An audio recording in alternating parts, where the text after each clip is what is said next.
Ladies and gentlemen, good day and welcome to Cipla Limited conference call. As a reminder, all participant lines will be in the listen-only mode, and there will be an opportunity for you to ask questions after the presentation concludes. Should you need assistance during the conference call, please signal an operator by pressing star then 0 on a touch-tone phone. Please note that this conference is being recorded. I now hand the conference over to Mr. Ajinkya Pandarkar, Head Investor Relations from Cipla Limited. Thank you, and over to you, Mr. Ajinkya. Thank you, Zico. Good evening and a very warm welcome to Cipla's Q2 FY24 earnings call. I am Ajinkya Pandarkar from the Investor Relations team at Cipla. Let me draw your attention to the fact that on this call, our discussions will include certain forward-looking statements which are predictions, projections, or other estimates about future events. These estimates reflect management's current expectation about future performance of the company. Please note that these estimates involve several risks and uncertainties that could cause our actual results to differ materially from what is expressed or implied. Cipla does not undertake any obligation to publicly update any forward-looking statement, whether as a result of new confirmation, future events, or otherwise.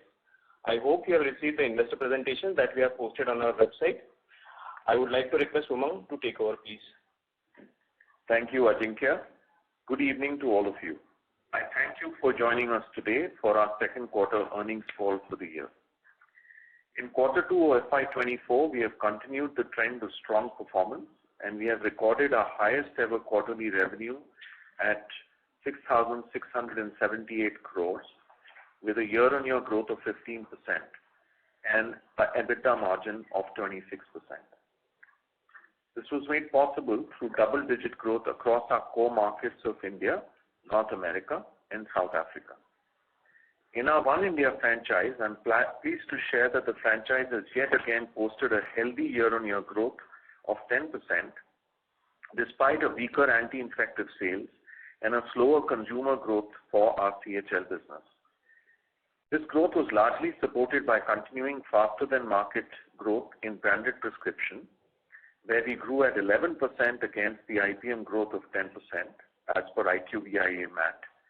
The share of chronic therapies in our portfolio has improved by 140 basis points year-on-year to 60%. Trade generics consolidated its leadership position in the market. Despite the season which continued to be muted, GX posted a strong year-on-year growth supported by performance across realization, volume, and a lower cost of goods. Our generics business has embarked on a journey of constant evolution through new product introductions, leveraging partnerships with our associate company GoActive, and deepening our distribution network. Our priority has been to grow our big brands across all the branded prescription and the OTC businesses. In India, branded prescriptions, we have 22 brands with revenues over rupees 100 crore as per IQVIA MAT September 23. Our leading inhaler brand, Foracort, is one of the fastest growing amongst the top 10 IPM brands. Trade generics now has 7 brands over 50 crores in the trailing 12 months. Cipla Health derived its growth from 5 brands which are flagship and well above 100 crores in the trailing 12 months. In North America in this quarter, we progressed further on strengthening the core by delivering a quarterly revenue of $229 million, which represents a 28% growth over last year. Our key asset of lanreotide has improved its market share to 20% as per IQVIA August 2023, whereas generic Revlimid performed in line with quarter 1. We continue to execute multiple work streams in albuterol, where market share has improved by 90 basis points to 12.9% compared to quarter 1 of FY24. In our South Africa and Global Access business, we continue to outperform the market at a significant pace. We registered a solid 12% year-on-year expansion in top line led by South Africa private market, where the secondary market grew at 10% versus the market growth of 4%. Private market growth was achieved through an uptick in focused therapies in our prescription business, new launches, as well as solid performance in the OTC portfolio. Our aim is to reach the top position in the prescription business. In our South Africa OTC business, brands of Concall and Corex continue to gain market share. Concall has now captured close to 50% market share as per IQVIA MAT August 23. One of our most important focus areas in the past has been efficient capital allocation. Most recently, we announced the acquisition of Actor Pharma in South Africa. The market there is poised for growth in the OTC side, and Actor has strong OTC brands which complement the existing offerings and have potential to grow bigger, leveraging Cipla's existing marketing network. We also divested our stake from Cipla QCIL in Uganda and Saba Investment Limited for our business in Yemen. While it has helped us in de-risking our asset base, we will continue to service these markets via our B2B model. R&D investment has also been consistently increasing. In terms of pipeline for North America, we have made significant progress on clinical trials across some of our complex pipeline. We have 3 complex products undergoing clinical trials with filings targeted in FY24 and 25. Generic Symbicort being one of them, where we have successfully completed our clinical studies. Filing for this asset is planned for Q3 of this year. In addition, we are likely to file another generic inhalation asset shortly, where hopefully we can aim to be among the top filers. On our peptide portfolio, we plan to launch one product in Q4 of FY24, while there are 3-4 product launches planned in FY25. De-risking of generic Advair, a partnered inhalation asset, and generic Abraxane has been progressing as per our expectation. On the compliance front, at Long Island, New York, all our units at Invergen have recently completed their CGMP audits. While the Unit 3 inspection resulted into classification as VAI, the Unit 2 inspection has no observations by the US FDA. We received an OAI in our Indore facility, which was audited in February 2023. We have already initiated corrective measures for observations as per Form 483 from the US FDA and have made satisfactory progress as on date. At Goa, the CAPA implementation and remediation exercise has completed. We will soon be submitting requisite data to enable the re-inspection. I would now like to invite Ashish to present the financial and operational performance. Thank you, Umang, and good afternoon to all. Continuing with the strong Q1 performance, we progressed further with exceptional performance across core businesses with expansion and profitability. Coming to the key numbers for the quarter, we are pleased to report a quarterly revenue of 6,678 crore, highest ever in Cipla history. The overall revenue growth for the quarter was at 15% YOY. Our ex-QCIL sales stands at 6,490 crore with YOY growth of 14% and EBITDA at 1,690 crore or 26% of sales. EBITDA margins stood at record 26% for the quarter on a reported basis. As always mentioned by me, this EBITDA margin does not include other income. Calibrated price actions in core portfolio across branded and generic markets, combined with easing input cost, continued freight decline and favorable forex have contributed to improved operating profitability. One India franchise further expanded its market share by growing at healthy 10%, an exceptional performance in an acute heavy quarter, which was difficult for the industry due to inconsistent seasonality. This growth was supported by mix shifting to chronic portfolio, gross margin improvement, and new launches. North America yet again reported the highest ever revenue driven by traction in the differentiated portfolio with revenue of $229 million, growing at 28% YOY. South Africa grew by 9% YOY in local currency, powered by a solid performance in private market and OTC. Private market growth was supported by a strong secondary channel performance in oncology, CNS, and CVS, as well as the hospital segments. OTC continued to focus on big brands as well as new launches. Our free cash flow generation and operating efficiency has helped us to drive healthy net cash position.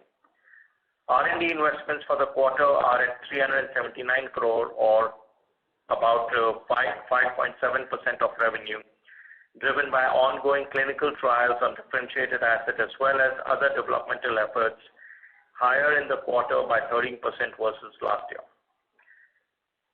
Depreciation, impairment, and amortization expense includes a partial impairment of a non-operational domestic manufacturing unit, and it also includes an acquisition cost, impairment of an acquisition cost of an intangible in the form of product in the US.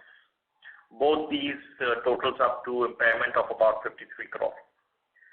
The reported gross margin after materials cost stood at 65.4% for the quarter, which is 240 basis points above last year's figures, driven by overall mix change, contribution from new launches, as well as lower procurement costs on key APIs. Total expenses for the quarter include employee costs and other expenses, which stood at 2,631 crore, up by 1% on a sequential basis. Profit after tax for the quarter is at 1,131 crore, or at about 17% of sales. ETR is constant sequentially at 27.5%. As of 30th September 2023, debt primarily constitutes rand 720 million in South Africa, with cash equivalent balance of about 6,811 crore overall, post payment of dividend in this quarter. Key focus areas and growth levers in the subsequent quarters will include the focus area for One India would be to recoup the growth in the wellness portfolio while maintaining the market-beating growth in RX and GX. In North America, our focus would be to grow the core revenue, resolve the US FDA observations, maximize our partner launches, and also de-risk assets in order to accelerate new launches. We will continue to de-risk our key launches for FY25. Sustaining performance of Q2 for South Africa with focus on private markets and select tender business with focus on margin expansion. While margins in EMU have been very strong, the focus of H2 would be to drive growth in top line there. Our EBITDA for the year is trending in the range of, so we are increasing our guidance of EBITDA from 23%, what we had given earlier, to 23 to 24%, with bias towards the higher end. Our ROIC continues to be strong, and in this quarter, on an LTM basis, comes up to about 27%. I'd like to thank you for your attention and request the moderator to take up the questions now. Thank you very much. We will now begin the question and answer session. Anyone who wishes to ask a question may press star and 1 on the touchtone telephone. If you wish to remove yourself from the question queue, you may press star and 2. Participants are requested to use handsets while asking a question. Ladies and gentlemen, we will wait for a moment while the question queue assembles.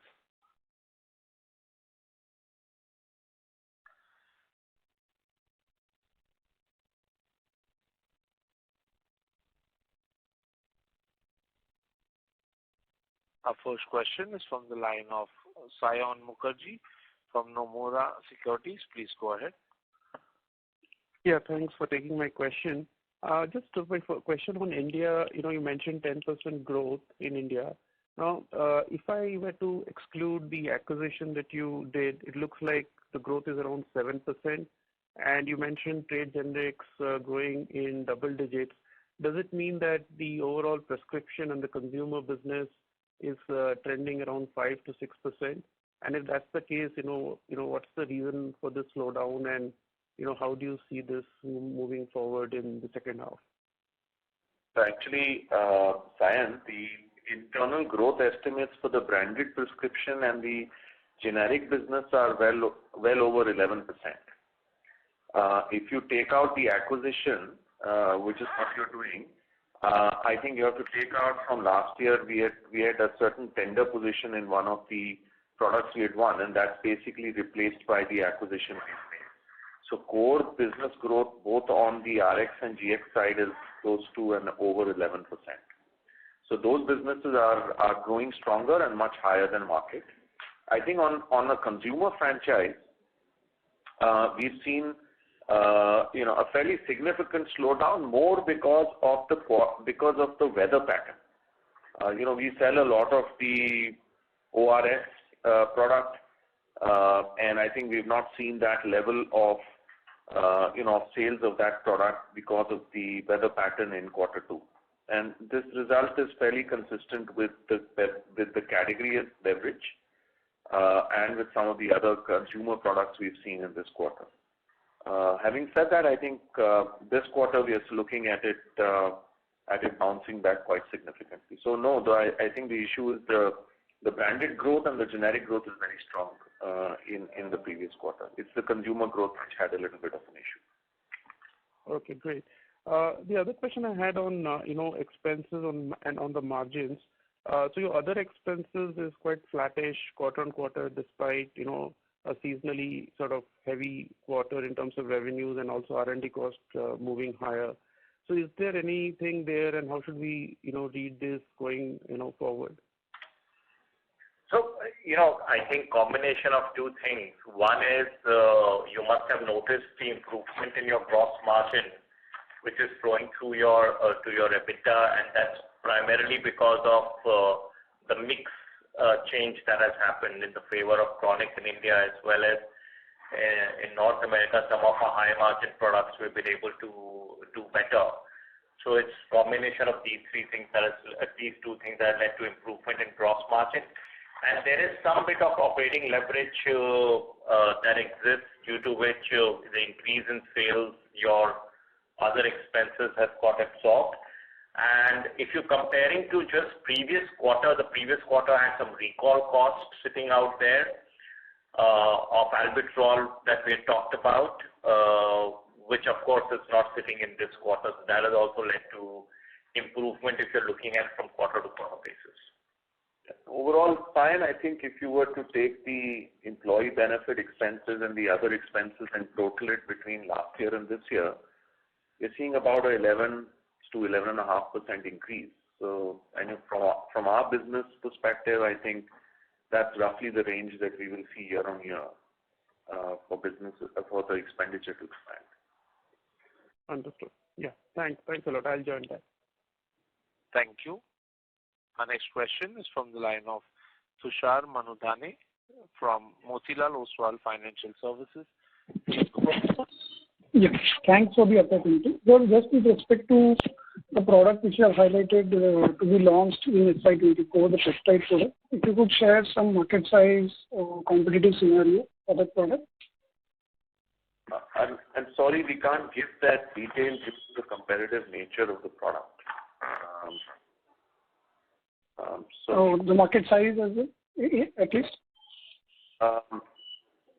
Well, the market size of that product could be anywhere upwards from $300 to $400 million. So I would say the available market size for us pre our entry and pre generic pricing could be somewhere in the $300 to $400 million. And this is after some players already there in the market. And this is after some player already there in the market. Generic player already there in the market, right? Yeah, the market is little complicated.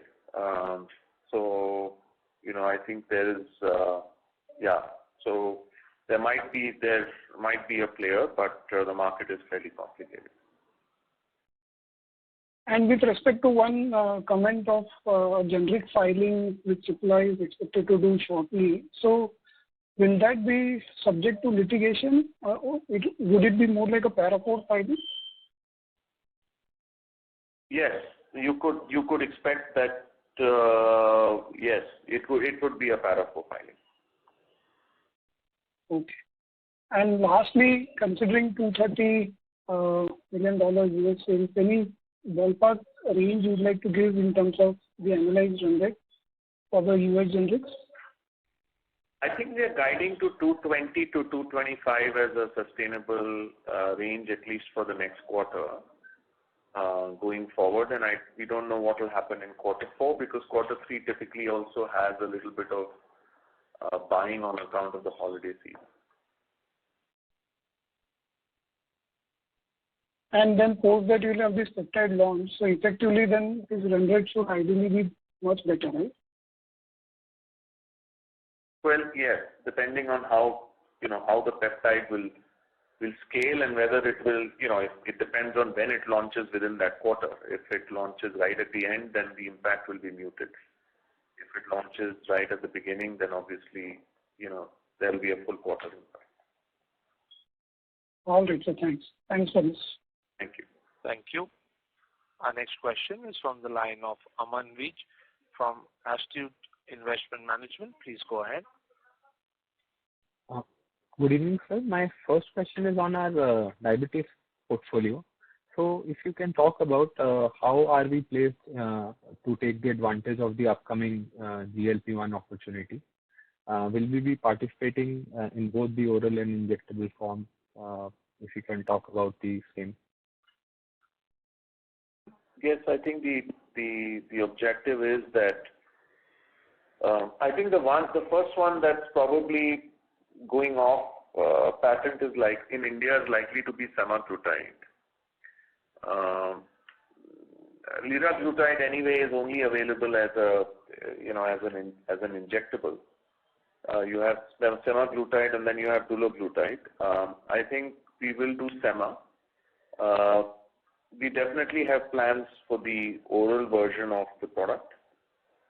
And if required, and based on our current understanding, if the market is there for an injectable, we will hopefully also try and introduce a product there. Sure, sir. On this part only, so oral, do we plan to file the FTF on that side? And also, do you think this market itself for us can become like $100 million market plus over the next 5 years for us as a company? Well, I think my answer was more for India. We can't give you a view of the US. I think semaglutide is a very exciting product, no doubt. And depending on the number of players who come into the market, if there are multiple players on day one, then obviously the market size will reduce significantly. Okay, sorry. Just the clarification part on this before I move to the second question. So you are only focusing on the India market, not US and the other markets for this opportunity? No, I think we will focus on all markets, but our strategy is maybe a little different for each market. But in the US, depending on how many people are first to file, it will decide, what the competitive nature of the product will be. Okay, but we will be also participating in US first to file market also, right? Yes. Sure, sir. My second question is on the one of the biosimilar product in osteoporosis. If you can talk about, I think US opportunity is coming up. So if you can talk about what is our market share in India of this product, and are we looking at the US filing of that product as well? So which is the product you're talking about? Teriparatide, sir.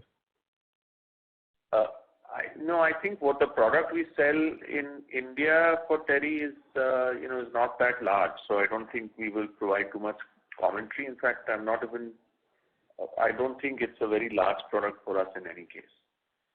Okay. And US pipeline, we are not providing too much color on the US pipeline right now. I think as the launches of the peptides happen, we'll be able to give you some color of that. Sure, sir. That is it from my side. Thank you. Thank you. Thank you. Our next question is from the line of Kunal Dhamesha from Macquarie. Please go ahead. Thank you for the opportunity and congratulations on the good set of numbers. First one on the gross margin improvement. So we have cited that there was favorable product mix, etc. But would you say that, improving U.S. generics environment was one of the key drivers in this quarter, sequential gross margin improvement? No, so it does contribute to the improvement, but it's a mixed bag in U.S. On certain cases in U.S., we've got volume improvement. Like in case of AlphaStreet, we've gone from 12% to about 12.9% share. On lanreotide, there has been increase in volume, and then there is price improvement in certain other products. So it's a combination of volume and price. Overall, the gross margin improvement is on account of price, like I said, in India as well as in select products. And mix has also played a role where the volume increases happen more in the high margin products. Okay. And we have mentioned that we are getting good traction with respect to several contracts in U.S. and business development and everything is. So is that on account of a lot of shortages that you are seeing, or there is kind of pre-buying that is more driving that? What would be your assessment? So would it continue, let's say, beyond Q3 in your sense, or the activity is going to probably, be muted a little bit in Q4? Well, I think the shortage situation until there are new capacities that come up will probably continue. And I think there's a list that the FDA puts out quite routinely about shortages in the U.S. At least for those product families, we are not seeing price erosion. But I think on the other and that's why there's a balance, because there's a fair number of products that are on the shortage list for various reasons. That there is an equal counterbalance to, lesser price erosion. So yes, I think from a U.S. portfolio also, there has been, some amount of margin expansion. The other thing is, I think, if you broadly look at our India business, as the ratio of chronic in our overall mix begins to increase, margins will go up in the business. Because if you look at high chronic, businesses in India, they operate at much higher margins than high acute businesses. So as your chronic mix, the last 2 to 3 quarters, we've seen our chronic mix improving because our teams are focusing in building those therapies. I think the natural impact of this is also on some amount of margin expansion. Sure. And the second question on the generic Symbicort filing. So as a risk management, would we be filing it from multiple facilities? Yes. The idea is to file it from multiple facilities. And multiple facilities would be internal or? Both would be internal. Both would be. Okay. And just a clarification. So we said that there were 43 crore impairment and then there was some 10 crore other charge. Can you please throw some light? What was that? I just missed it. Yeah, sure. So one is one of our domestic units where we've taken impairment, which was non-operational unit. So it was not operating since some time. So it's taken an impairment. That's a major part of the impairment. And the other one, we constantly keep testing for impairment of intangibles. So one of the products in the US which we had acquired, there we had one of the products there we have impaired the intangible that was created when we acquired that product from the partner. Sure. Thank you. I have more questions. I'll join back with you. Yeah. Thank you. Our next question is from the line of Damayanti Kerai from HSBC. Please go ahead. Hi. Good afternoon, and thanks for the opportunity. My first question is on your Advair and Abraxane, which you mentioned are progressing as per your expectation. So if there are no incremental query, hurdle, etc., is it safe to assume that these opportunities will likely come in first half of next fiscal? Depends on the review cycle at the FDA. I think we would have finished our, the transfer process. After that, we file with the agency. Depends on the agency's view with respect to shortage in the market, with respect to competition, and and the data that they see. So it's difficult to predict, but we are hoping that this comes as soon as it can. Okay, but from your perspective, you are broadly done with the transfer process, or a lot needs to be covered? They are ongoing still. They are still ongoing. Still ongoing. Okay. And my second question is, in the U.S. business, obviously you are seeing good pickup or good contribution from differentiated products. So can you just broadly indicate of the total U.S. sales, how much contribution are currently coming from the differentiated products, and how does the U.S. portfolio look in terms of profitability compared to the corporate average? So I think about over 70-75% of our pipeline in the U.S. today is differentiated. So that's a significant portion. So we've reduced the number of filings and gone on the side of differentiating our portfolio significantly. And in terms of current profitability of the U.S. portfolio? So I'm not sure. So EBITDA for overall U.S., if you see, right, it's above the company average EBITDA margin today. Above the corporate average. Okay. And my second question is on India business. So obviously, I guess you maintain outperformance against the broader market despite slowdown in volume.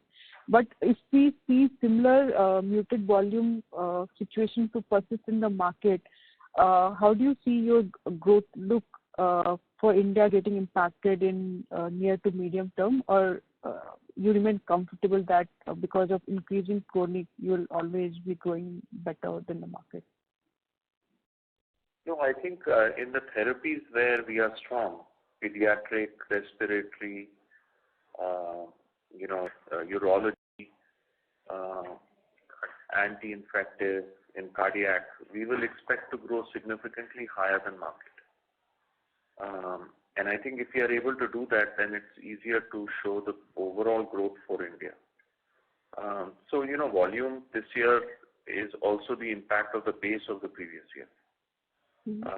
I think as that begins to even out, we will probably see an expansion in volume. So we are gliding to our multi-year assumptions of where India will grow are somewhere around the 12-ish% range. On a long-term 5-year basis, we think a 12% CAGR for India is not uncommon. And actually, our numbers are quite close, whether the volume is low or the price is moderated. Right? So if you really look at it, our YTD growth will be somewhere, at least in the branded prescription business, also around the 12% range. And this is happening despite volume growth being lower. There might be a year where volume growth is higher, but price growth may be lower. So overall, the 12% number will probably hold as a CAGR over the next couple of years. Okay, so you remain comfortable with this 12% growth. Okay. My last question, if I can you comment on the U.S. pricing environment? You said you saw mixed performance across products, etc. But across the market, should we assume prices are more or less stable compared to what we saw in recent quarter, or there has been any changes? I think pricing in the U.S. always there is some change quarter on quarter. So there will always be some depression, but I don't think we are seeing accelerated compression in pricing in the U.S. I would say more or less the trend is the same. Okay. Thank you, Mohan. Thank you. Thank you. Our next question is from the line of Neha Manpuria from Bank of America. Please go ahead. Thanks for taking my question. Umang, in the last call, if I remember correctly, we talked about US base of about 200 and 215. And now, I think you mentioned about, 220, 225, given the, momentum that you're seeing in some of your complex products. But other than that, has anything fundamentally, changed quarter on quarter in the US? Or this is just improvement that you're seeing in the base portfolio that is, driving this, higher US guidance?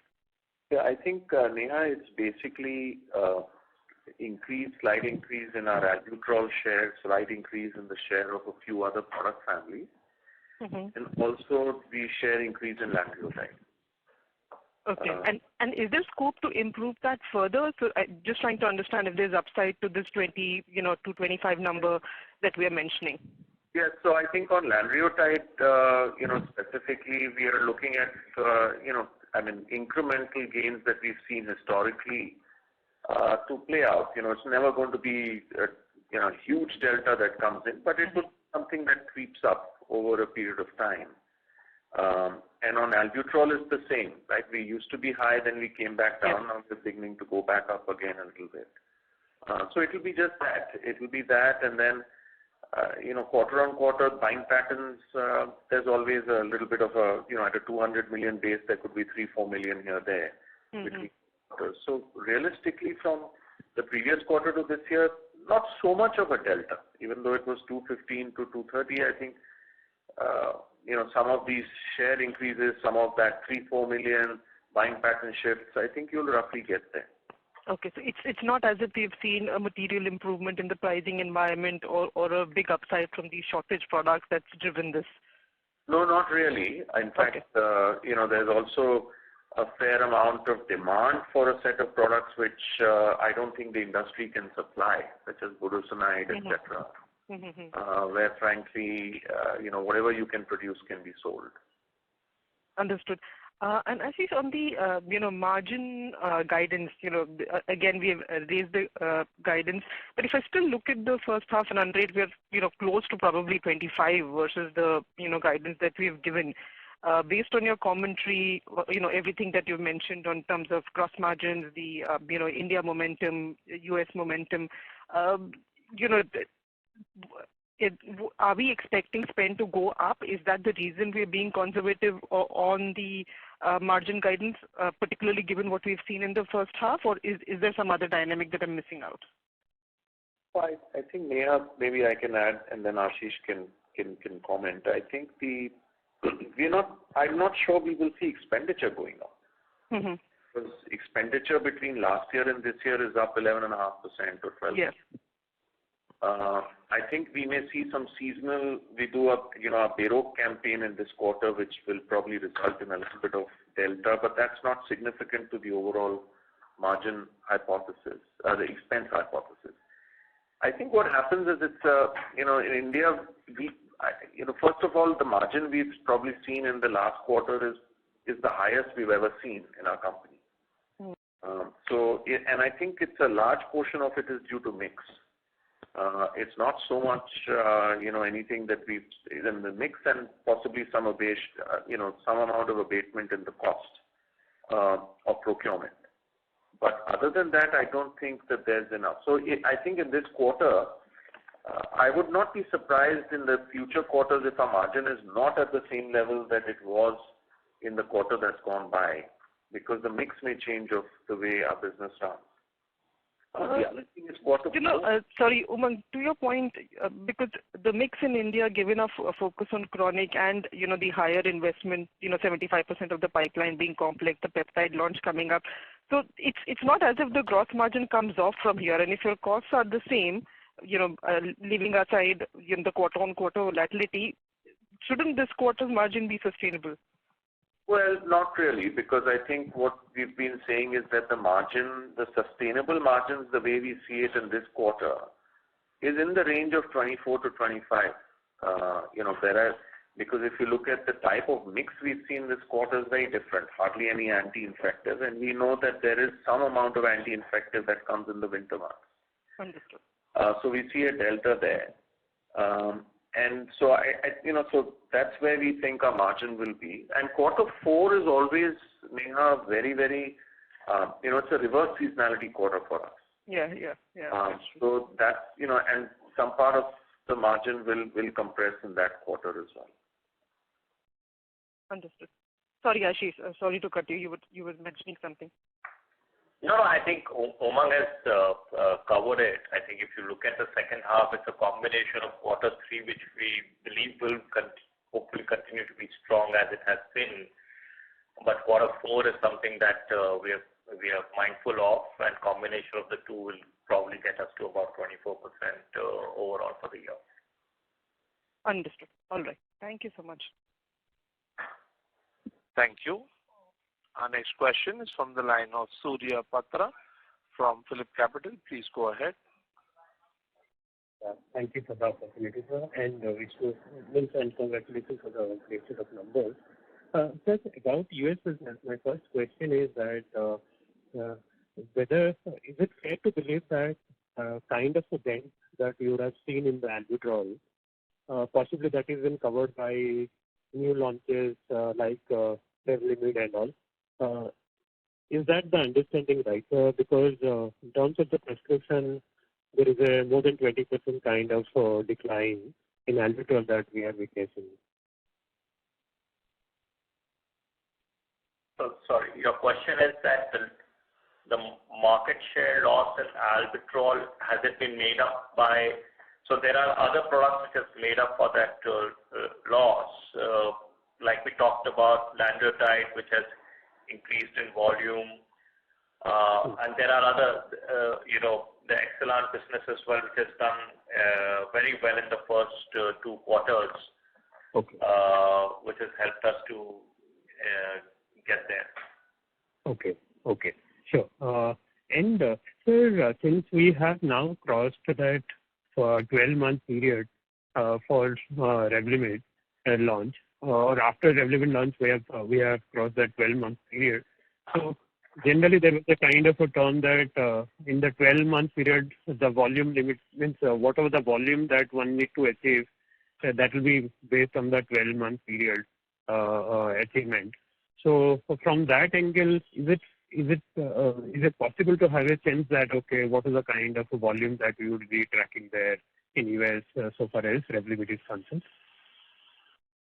So for the balance of the year, H2, will more or less, like Umang talked about, quarter 2 over quarter 1 is not a material significant increase. So that trend will continue for the balance year. Okay. So second question is about the South African market. So in fact, in the opening remarks, sir, you mentioned you are currently second in the private market, and which has been consistently delivering double-digit growth. And you are targeting to achieve the number 1 position there.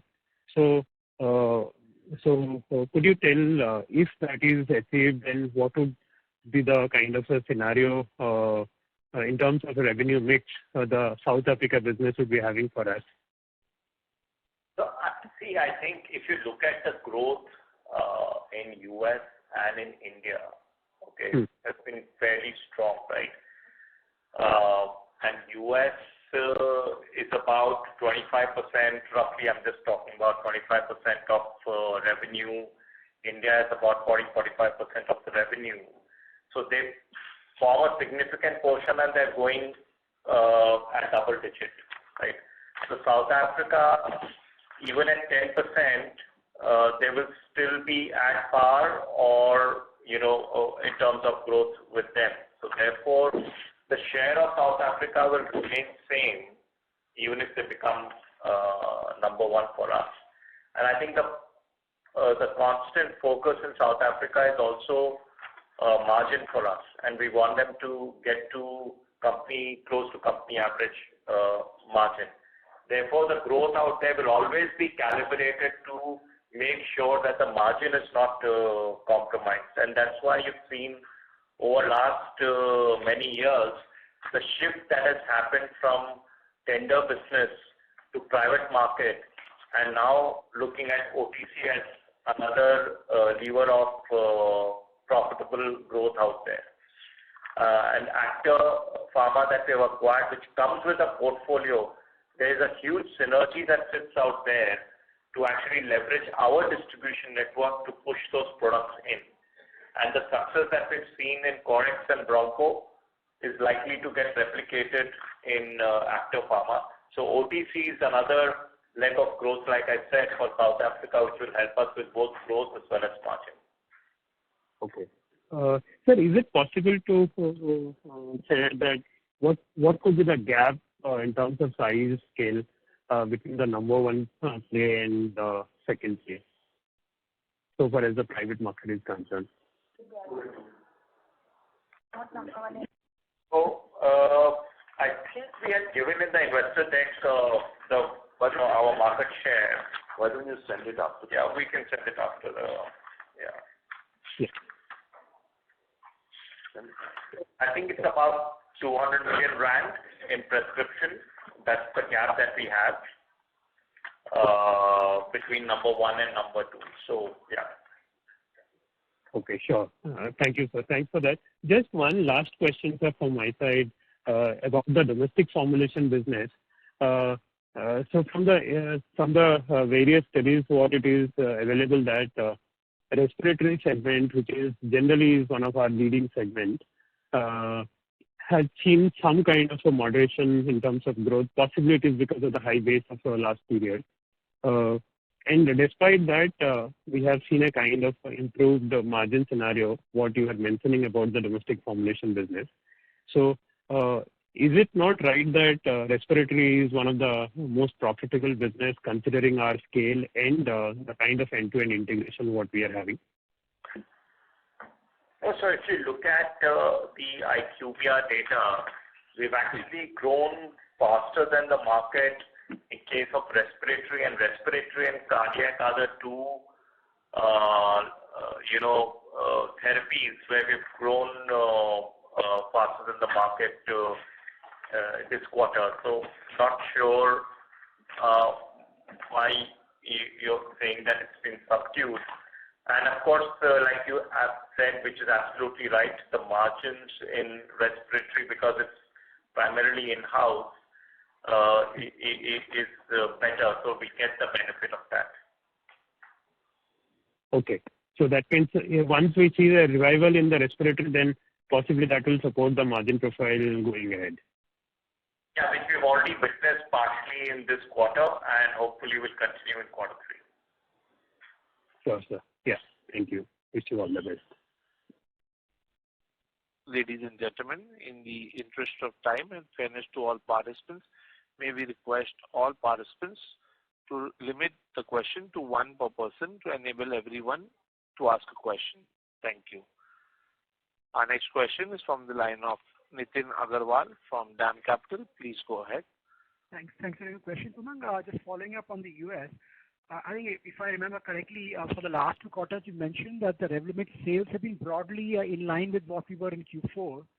And there is a $25 million, almost $25 million delta which you've done in the quarter versus Q4. So I just want to just double check. Is it fair to assume that all of this $24 or $25 million delta which has come through in versus Q4 is all on our regular business, primarily driven by the non-Revlimid business? No, it's a combination of increase in Revlimid as well as other products as well.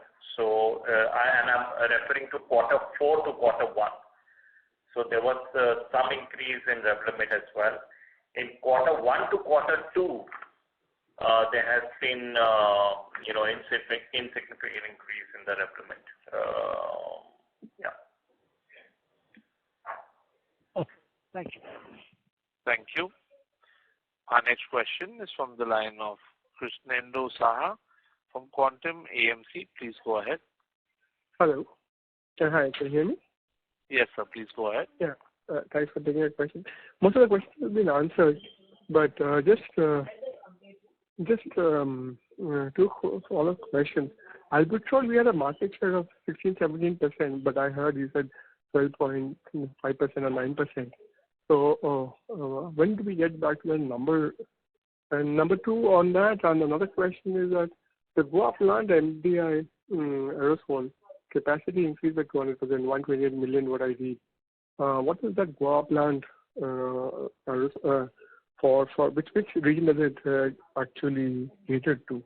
And if you could just tell us the plants where the inhalers are filed from, so Indore, Goa, River Falls, so just you can let us know what the future filings for the FDA are from. Thanks. Okay, I'll just take the second question first, and then maybe Umang can give some color on albuterol. So that the capacity that you're talking about in Goa, that's primarily for the international market, the EMU market, and that's where we had a increase in the capacity. On the first question on albuterol on market share, yeah. So I think the market shifts between three versions of albuterol. We sell one of the smallest versions of albuterol. So every time the market shifts between these, that market share gets impacted. Yeah. So that range is always 2 to 3%. Now we are hoping to build our share. So we hope to get back to the 16-17% in the near future. I think that, fortunately or unfortunately, is not completely in our control because the market buying behavior is dependent on which variant they keep. So in the event that they decide to keep the variant we have, obviously the share will go up. In the event they don't, then the share will only increase marginally as it has been doing. Yes. And if you could just talk us through the plans which are for the US FDA for the filings for the inhalers. So we have 2 inhaler plants and we are trying to file. One is Indore and one is in the US. Okay. Thank you. Thank you. Thank you. Our next question is from the line of Vishal Manchanda from Systematics. Please go ahead. Hi, good evening. In the US, can you update on what's our market share in Leuprolide? So Leuprolide, we are going to increase share now because there was price listing, etc., that needed to happen.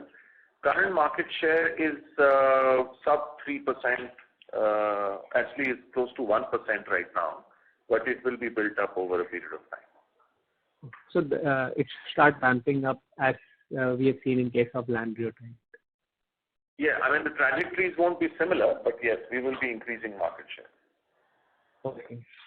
And just one more on the sub-Saharan market. Your sales have doubled on a QoQ basis. So one, should we assume the current quarter run rate to remain stable over the subsequent quarters? And what led to this doubling of sales on a QoQ basis?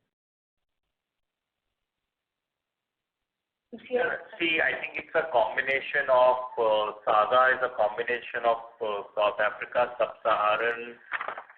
You have PGA also sitting in that, which is our access business where the increase of sales has happened, and QCIL is also sitting there.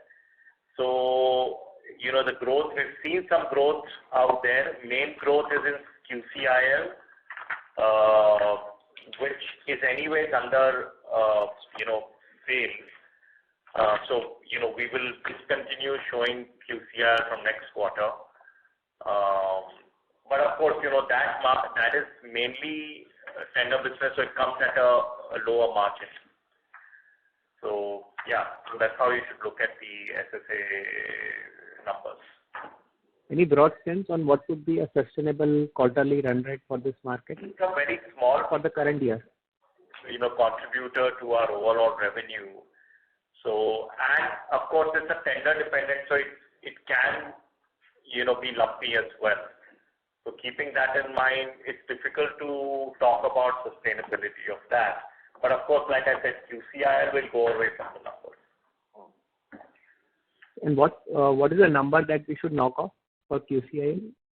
We've given those numbers in the investor deck, right? Also press. And the press release as well. So your 6,678 crore becomes 6,490 crore after knocking off QCIL. Got it. Thank you very much. Thank you. Thank you. Ladies and gentlemen, in the interest of time, the management will be able to answer 2 more questions. our last two questions for the Q&A session. Thank you. Our next question is from the line of Ankush Mahajan from Axis Securities. Please go ahead. Thanks for the opportunity, sir. So, sir, this year we are launching one peptide product, and except this product, what is in the pipeline? Will you throw some light on the pipeline of the products? I think we've mentioned that we have 4 to 5 partnered products in the peptide range, and hopefully one will launch in the next quarter, and then in the next 2 years we will launch the others. And despite these peptides, sir, what are the other products? Yeah, we have inhalation assets as well. We have ours, and some will be filed shortly, some are in the process of filing. And then we have some other products as well. Okay. So in the initial commentary, sir, it was mentioned that the logistic cost has improved. So would you throw some light on it, so how it will take shape in upcoming quarters? Sure. So we monitor our air to sea mix, right, of all the products that we export out of US to our geographies internationally. So that mix, over a period of time has obviously moved in favor of sea, which has actually helped us with the reduction of overall freight. That's one factor. And the second factor is that overall, the air rate as well as sea rate both have actually come down substantially, right? On YOY basis, air rate has come down, close to 8 to 9%, and sea rate has actually come down by almost 60-70%. So those are the advantages that we're getting, and at least in near term, we are expecting this freight advantage to continue. Thank you, sir. Thanks. Thank you. Our last question for today is from the line of Kunal Damesh from Macquarie. Please go ahead. Thank you for the opportunity again. So, sir, directionally, when I look at when we started the year and gave the guidance of 21 to 22% EBITDA margin, and we are currently giving guidance of 24%. And if I look at the various moving parts, the biggest delta which has come from US, right? So that kind of speaks that there is, improvement in pricing, there's improvement in volumes of existing product. But then your commentary is, mix on pricing. So can you throw some light, because if it's just volume improvement, it might not have led to a lot of EBITDA improvement, right? Because some of these products would be low margin, and we have kind of lost market share in the high margin products on a year-on-year basis. So what explains the delta in EBITDA margin guidance improvement? Yeah. No, so first of all, it's a combination of US and India market. It's not just the US market. I would like to just clarify that point. And in India as well, like we said, the chronic mix has gone up, right? So with the chronic mix going up, which has higher gross margin, that leads to better EBITDA margin as well. And there is some bit of operating leverage also that we've seen in India. And likewise in US, it's certain products we have better volume, albeit could be at with some price erosion. But there are certain products where we've taken price actions as well. So overall, these two geographies have driven the margin because they are a large portion of the business as well. And at the same time, there are other businesses where, like South Africa I talked about, where the margin improvement is clearly visible between quarter 1 and quarter 2. And hopefully that trend will continue there for 3 and 4 as well. Sure. And let's say in the current guidance of 24%, I think what we are baking in is probably a good $220 to $225 million quarter in US in quarter 3. But let's say if the trend continues in the US, into quarter four as well, would it be fair to say that there could be upside to this 24%? Yes, there could be. I mean, if the trend of buying changes, there could be an upside. But it's difficult for us to estimate that. Right. So right now we are just building in quarter three because that's what we are seeing, kind of, good trends.